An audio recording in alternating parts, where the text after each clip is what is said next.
Good afternoon, friends. It's Dr. Dub here.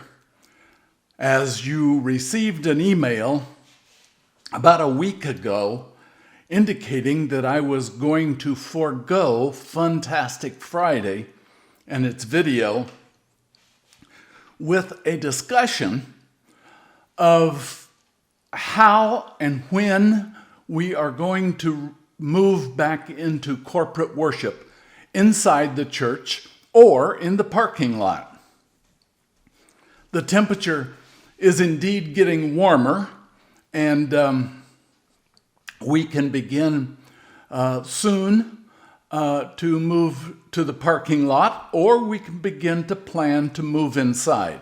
I suggest that with the vaccinations and with Governor DeWine's broadcast yesterday about his plan and how he suggests that various theaters, restaurants, and churches move back into a full open experience, that we listen to that. I have taped it, and I will share pieces of Mike DeWine's broadcast yesterday within the context of this video. But what I want to suggest is that we not just one person, me or anyone else, decide, okay, it's time to move back and to treat everything as normal. It marks the year's anniversary that we have not been in worship inside New Hope facility. That's a long time. It's been a hard year. There are many, many people around us that have lost loved ones. There are empty seats all over the kitchen tables because of COVID.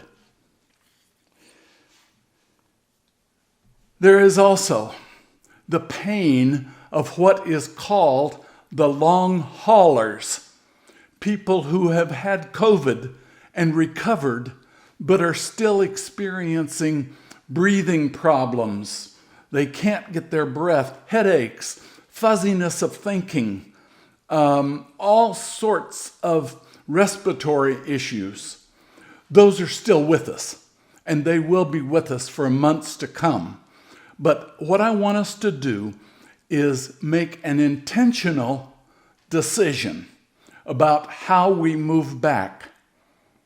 I want that decision to not be affected by what our neighbor thinks or what I think, but look at it as a whole church and how we can, it's going to be beginning all over again, how we can begin again inside New Hope Church. So what I'm proposing today is very simple.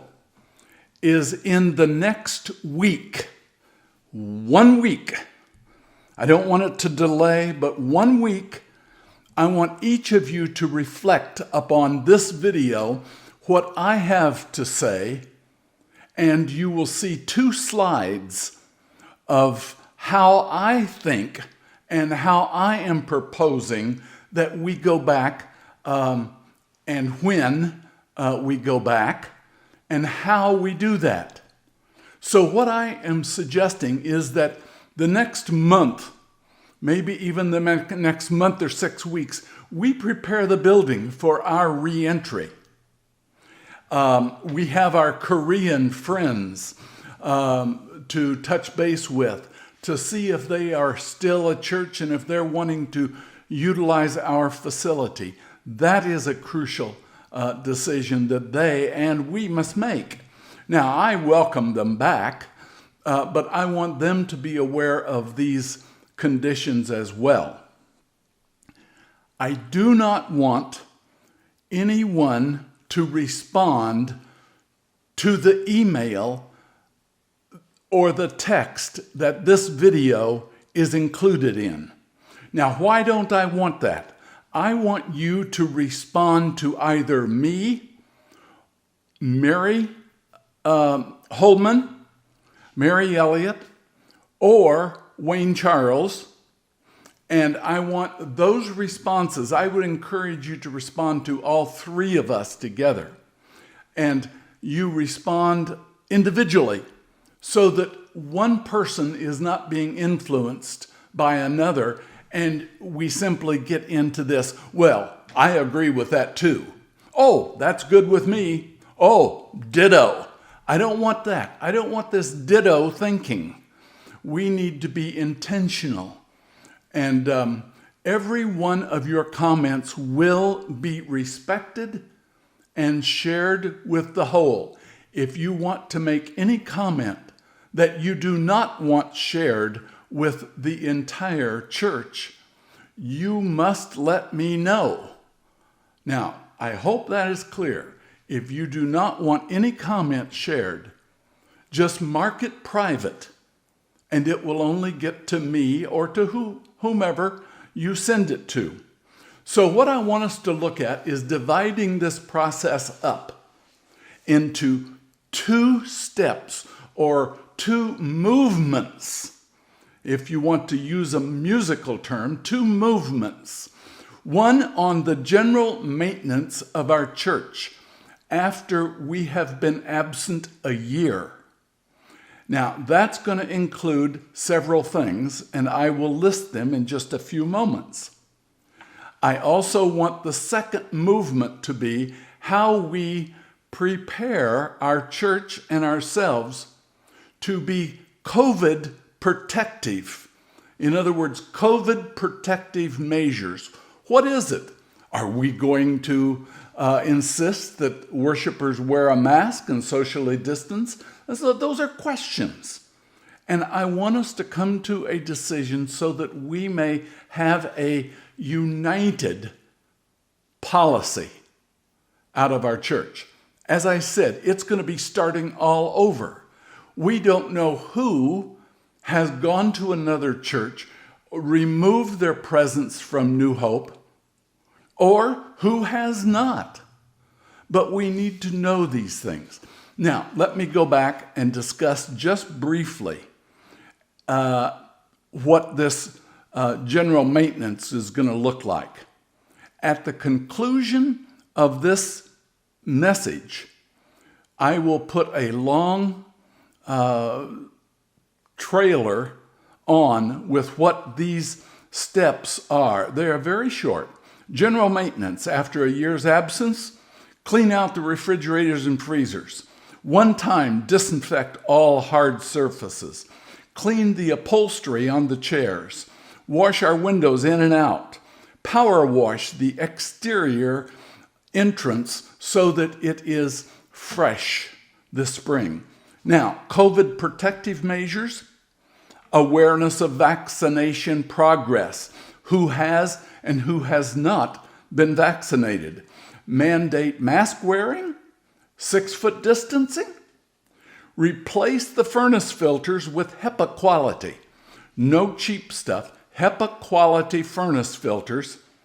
Deep clean, professionally deep clean and disinfect our bathrooms and the kitchen.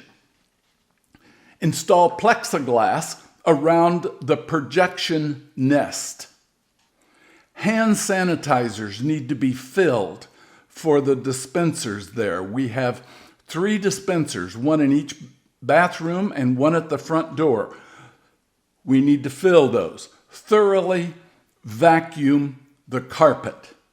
Now, those are the simple things that I have come up with. I don't want that to be an exclusive list or total list. I want you to add to this.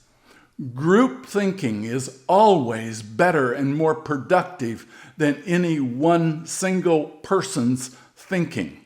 I don't want to be the only person suggesting these things. I want you to come in and suggest. When we look at them all together, we need to come up with a decision policy, a policy decision. Now, that's all I have. I do want to share with you several things from Governor DeWine's presentation yesterday. I will do that right now with what I think is the most important one, and that Mike DeWine, our Ohio governor, says that when the new cases get down to 50 per every 100,000, then everything can be opened up as normal.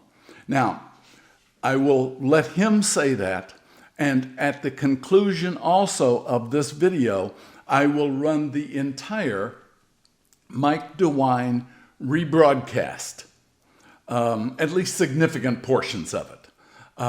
That's all I have. I want you to listen to this. I want you to think about it.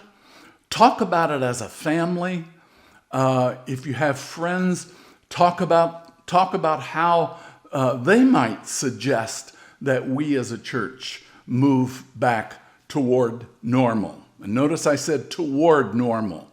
It just might be that we move into the parking lot for 4 to 6 weeks while we are accomplishing all of these things. Now let's talk for a moment about how we can measure that success, how we know when we're there. I'm often asked, Mike, when is this going to end? When can we lift the health orders? I've consulted Dr. van der Hoff, our Department of Health Medical Director, and a number of epidemiologists, as well as other health experts. And they tell me that now, with the vaccine, we can set realistic goals. And so tonight, I'm announcing that when Ohio gets down to 50 cases per 100,000 people for 2 weeks, all health orders in the state will come off. Now, cases per 100,000 people for a 2-week period is a standard measure, a measure that we've used since early in the pandemic. We show these numbers every week at our press conferences. Achieving this goal is very doable. We can do this, and I know we will. Now, let me put these numbers in a little context. On December 3rd, 2020, Ohio was at 731 cases per 100,000 population over the previous 2 weeks, 731. On February 3rd, 2020, 1 month ago, Ohio's cases were down to 445. And just yesterday, we were down to 179 cases. In 3 months, we've gone down 550 cases per 100,000 people. Over the last month alone, we've gone down 265 cases per 100,000. Ohio is on the right path to get us to 50. And this is thanks to the vaccine and thanks to your hard work and what you are doing every day to help mitigate the virus. Our path back is by continuing forward, by wearing that mask and by getting that vaccine. And while no one will be forced to take the vaccine, the more of us who can get vaccinated and the quicker we can get it done, the more complete will be our victory, the sooner will we have that victory, and the more confidently can we put this all behind us. Ohio, this is our path back. My friends, we are now in the last few miles of what has been a grueling marathon. We're tired. But no marathoner pulls out on purpose at the 25th mile marker. They know that they're almost to the finish line. And that is when the marathoner digs even deeper from within to marshal the will to go on to that finish line. In the words of Ohio State legend, Olympic hero Jesse Owens, and I quote, "That is the moment when we cannot give in to the pain. And instead of going to the limit, we must go past it, because that is where victory is always found." Ohio, we must run through the tape at the end of this race. We need to keep going. We need to finish the job. And we need to finish strong. My fellow Ohioans, we can do this. Thank you very much. May God bless all of you. And then these measures will be projected in a lengthy fashion following this presentation so that you can have a good look at them. I know, yes, they have been projected briefly before, but I want them to be projected lengthily. Okay, is that a word? I think so. Take care, God bless, and remember, run the race, finish well. As Mike Dwine says, we need to finish strong. God bless you, my friends.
Good evening.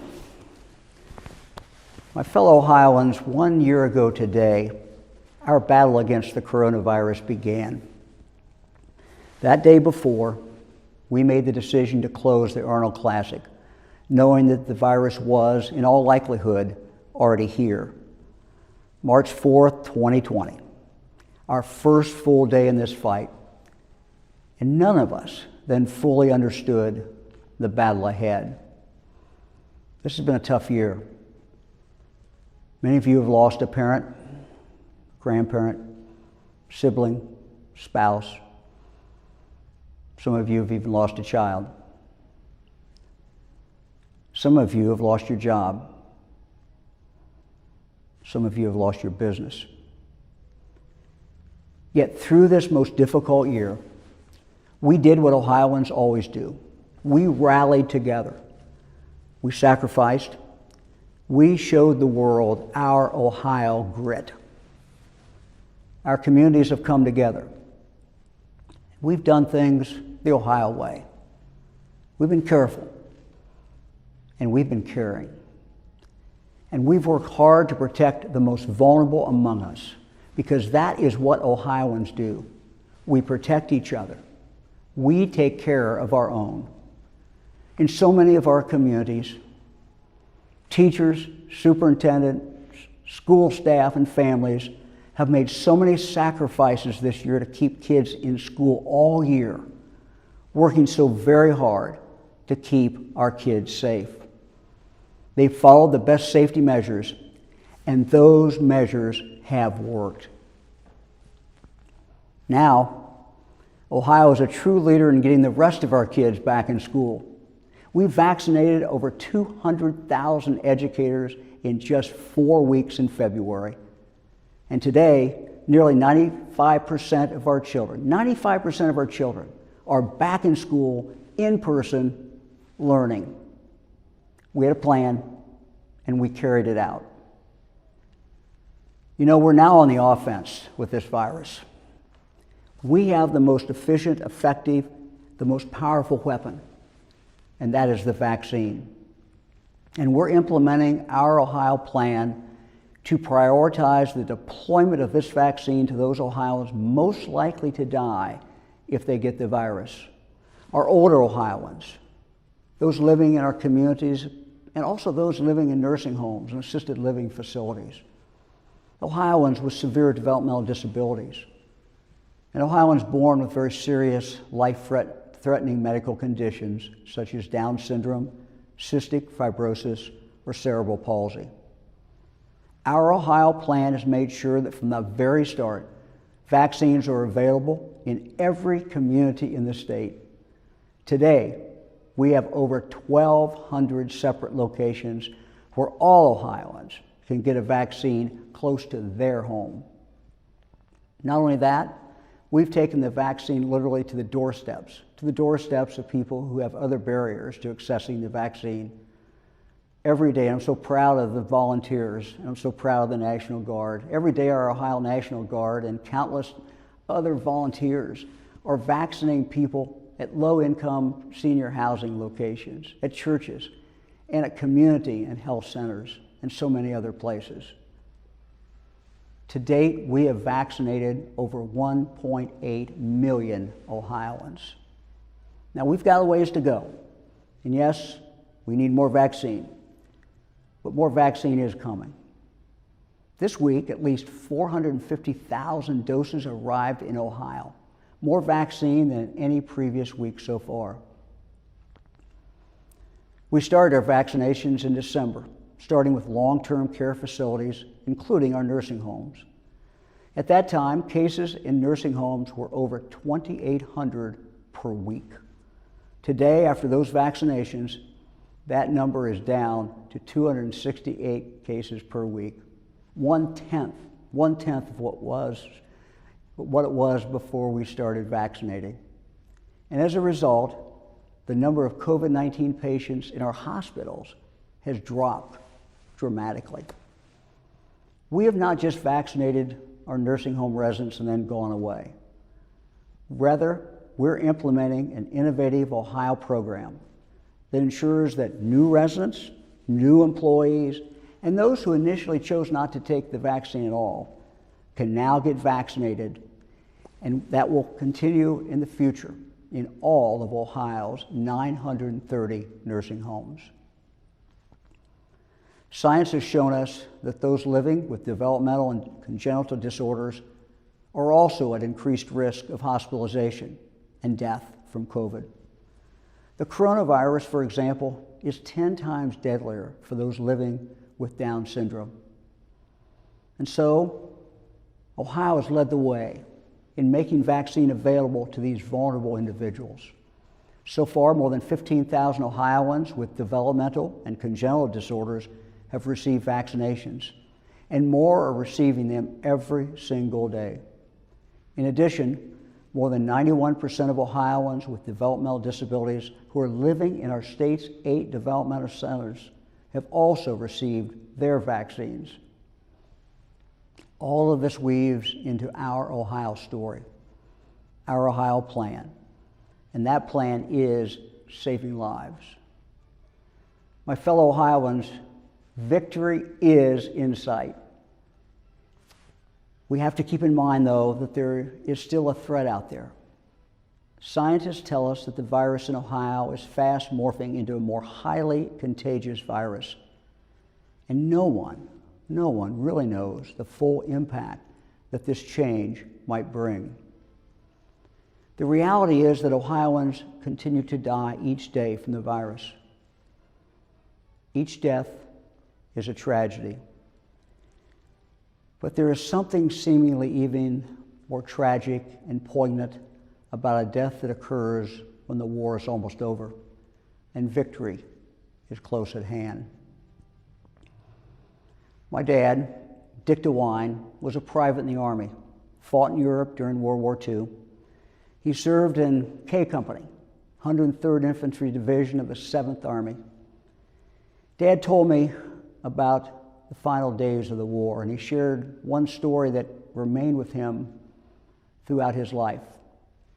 And this is taken from the official Company K history. I'll go a quote from it. The company was strafed by 2 German Me-109 fighter aircraft as they were pursuing our American P-47s. Sergeant Bruno Boczewski was mortally wounded. The men of the 3rd Platoon considered the loss of Boczewski as the toughest blow of the campaign, and they brooded for weeks over the cruel quirk of fate, which snuffed out the life of one who had come through the really tough days, going through those without so much as a scratch. Sergeant Boczewski was killed on April 27th, 1945. The war ended, just 10 days later.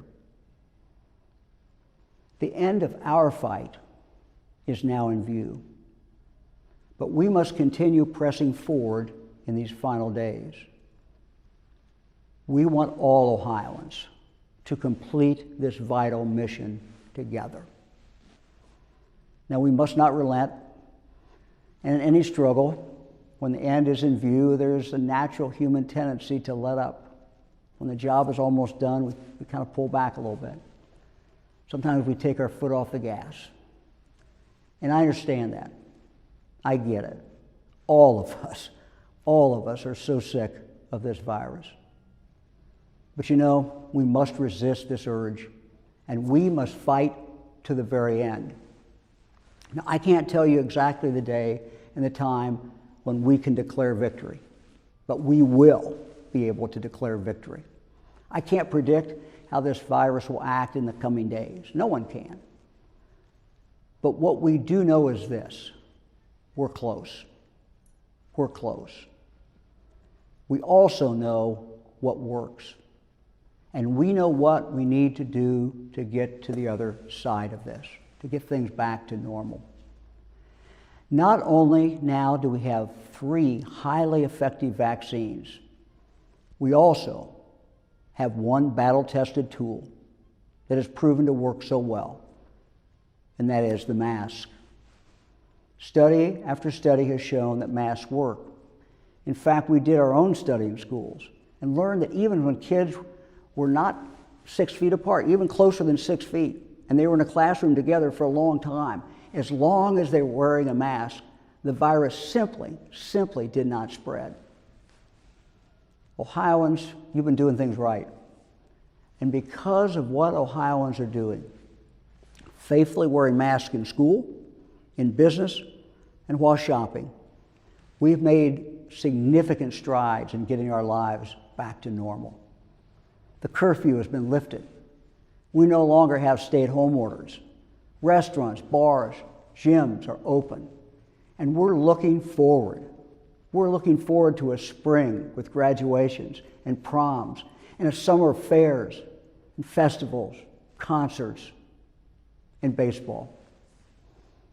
Yes, we may start at 30% capacity for the Reds and the Indians and the minor league teams, but we anticipate that as more and more of us get vaccinated, these percentages will grow until we have full ballparks, full concert halls, full theaters, full capacity at so many other venues.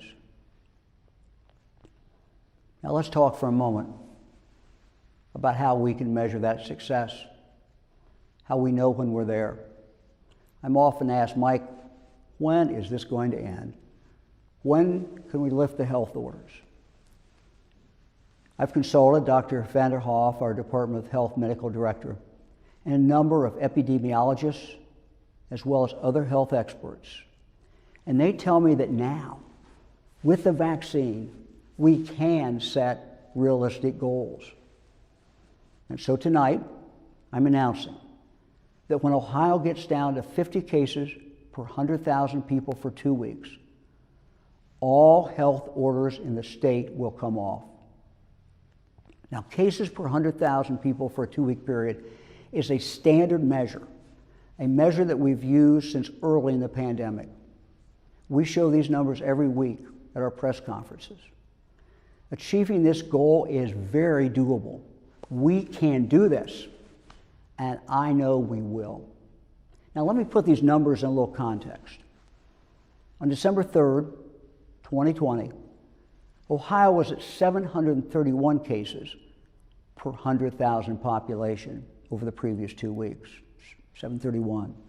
On February 3rd, 2020, 1 month ago, Ohio's cases were down to 445. And just yesterday, we were down to 179 cases. In 3 months, we've gone down 550 cases per 100,000 people. Over the last month alone, we've gone down 265 cases per 100,000.